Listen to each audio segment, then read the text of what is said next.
Bienvenue dans les extraits de l'épisode 142 de Storylifique, l'occasion de faire connaissance avec Gaël Meunier, aventurier et conférencier, connu pour des expéditions comme Lyon-Istanbul à vélo, 20 jours en autonomie dans le Sarek, le plus grand désert de neige de l'Europe, et la traversée du Haut Atlas marocain à cheval, entre autres. Il a créé le festival Latitude Expérience et donne des conférences sur le dépassement de soi et la résilience puisqu'il en connaît un bout sur le sujet. Diagnostiqué d'un cancer quand il était ado, il en est ressorti avec une furieuse envie de vivre sa vie comme la plus belle des aventures. Moi, je m'étais donné 5 objectifs quand je suis parti.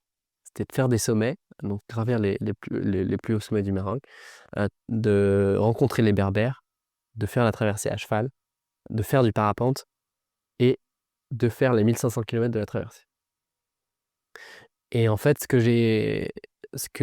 qui s'est passé, c'est que pendant les 15 premiers jours, tout ce que je faisais, c'est que je faisais à peu près 20 à 30 km par jour. Je marchais à côté d'elle, plutôt comme un cheval de bas, alors que moi, j'avais envie de monter sur elle.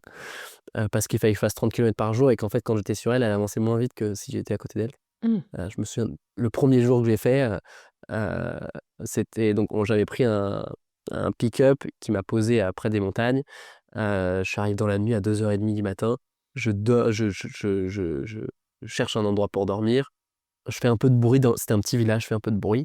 Il y a un mec qui sort à 2h30 du mat avec sa lampe frontale. Je me dis, merde, je vais me faire engueuler. Putain, je sais pas trop quoi faire, quoi. Et puis je voyais rien en plus. Il restait sur moi et comme il m'éclairait, je voyais pas du tout qui c'était une lampe assez forte. Et puis finalement, il s'éclaire et il me dit: «Viens». Et donc là, je vais rentrer, dans sa maison. Il va me proposer un petit endroit pour poser mon cheval et puis que moi je puisse dormir. Donc trop bien, c'était mon premier jour, dans les montagnes du Maroc, ça c'était magique. Le premier jour, pardon, donc le lendemain matin de ça, je grimpe un col et donc là, c'est mon itinéraire que j'avais prévu de base, c'est de passer par plein de cols pour avancer dans les montagnes, faire des sommets et avancer, quoi. Et ce premier jour-là, je monte et Fniouna, elle n'avance pas. Au bout d'1 heure et demie, elle s'arrête, quoi, tout le temps, tous les 5 mètres.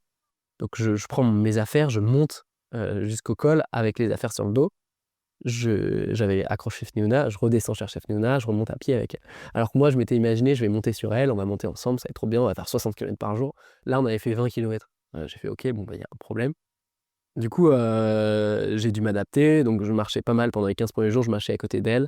Je faisais pas de sommet, je faisais pas de parapente. Je rencontrais pas les Berbères, enfin, j'en rencontrais un petit peu parce que je prenais du thé de temps en temps, mais je dormais pas chez eux parce que j'avais pas le temps, je devais avancer. Et puis le 15e jour, donc ça faisait déjà 5 jours que je me posais la question de: «Qu'est-ce que je fais en fait? Pourquoi est-ce que je suis là?» Et j'avais plusieurs options, c'est: OK, je revends ma jument, j'achète une mule. Je peux, revendre ma jument, partir à pied. Je peux changer un peu mes objectifs, je peux, ralentir et voilà, changer un peu tout ça. Et donc je relie ces objectifs-là, donc les 5 objectifs, faire des sommets, faire du parapente, rencontrer les Berbères, faire ça à cheval et faire les 1500 km de la traversée. Et je me dis: «Mais en fait, si j'enlève un seul de ces objectifs, j'arriverai à faire tous les autres». Et du jour au lendemain, j'ai décidé de pas faire les 1500 km de la traversée, mais de, faire que 500 km, d'arriver jusqu'à Marrakech. Par contre, je me suis donné l'objectif de faire tous les sommets à plus de 4000 du Maroc, de faire du parapente, de m'arrêter. Je me suis arrêté sur 2 sites de parapente pour voler pendant quelques jours. Je rencontrais les Berbères parce que je m'arrêtais régulièrement, j'allais dormir chez eux, le soir. Et puis je faisais ça à cheval. Au lieu d'être comme un cheval de bas, j'étais sur elle. Et là, tous les jours, je montais sur elle pendant 20 km. Parfois, je marchais un peu, mais globalement, Mmh. c'était beaucoup plus comme je l'avais imaginé. Et je me souviens de ce 16e jour, le lendemain matin, la décision avait été prise dans ma tête et j'étais heureux. Il pleuvait dehors. J'étais, sous mon tarp, j'avais une sorte de tente sans fermeture. C'est juste, une bâche qu'on met au-dessus de soi pour être protégé de la pluie. Et j'étais heureux, j'étais hyper heureux, comblé d'une joie et je me suis dit: «Mais en fait, j'ai encore rien changé à l'instant T». J'avais encore rien fait, quoi, j'avais pas encore fait de sommet, pas encore fait de parapente. Et pourtant j'étais sûr d'une chose, c'est que j'avais fait le bon choix. Et souvent on Génial. dit quand on fait un bon choix, c'est qu'on est apaisé avec soi-même. Et Mmh. je pense qu'à ce moment-là, j'étais vraiment apaisé et j'étais: «OK, je suis au bon Mmh. endroit, maintenant je peux avancer, quoi». Ouais, génial. Ah ouais, ouais, c'était une belle histoire, je trouve, justement. Et le regard des autres, est-ce que ça n'a pas ralenti ta prise de décision? Est-ce que tu n'avais pas peur de dire, ouais, 1500, hein, c'est plus que 500, je vais Ouais, en passer pour fait, un il y a petit joueur, je vais... ç Non? ça a été c'est pour ça que j'ai pris du temps à prendre la décision.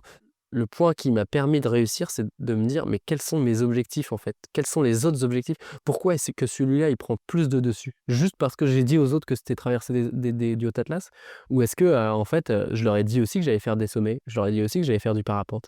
Oui, le titre de la traversée, le titre du projet, c'était traverser du Haut Atlas, mais c'était aussi faire du parapente, c'était aussi faire des sommets, c'est aussi faire ça à cheval. Donc si j'avais fait la traversée en entier, mais que j'avais pas fait ça à cheval, bah, peut-être que j'aurais eu aussi le regard des autres différents qui m'auraient dit: «Beh, Gaël, tu pas fait ça à cheval, tu avais dit que tu le faisais à cheval». Et donc le regard des autres, c'est hyper personnel, en fait, c'est marrant parce que c'est les autres qui t'impactent, mais en fait, c'est toi qui t'impactes tout seul parce que tu te dis: «Je vais me faire juger», et souvent, c'est complètement une erreur, c'est vraiment intrinsèque, quoi. Et donc quand j'ai pris conscience de ça, déjà, j'ai téléphoné un peu aux copains, je leur ai dit: «Bah, voilà, je sais pas trop quoi faire».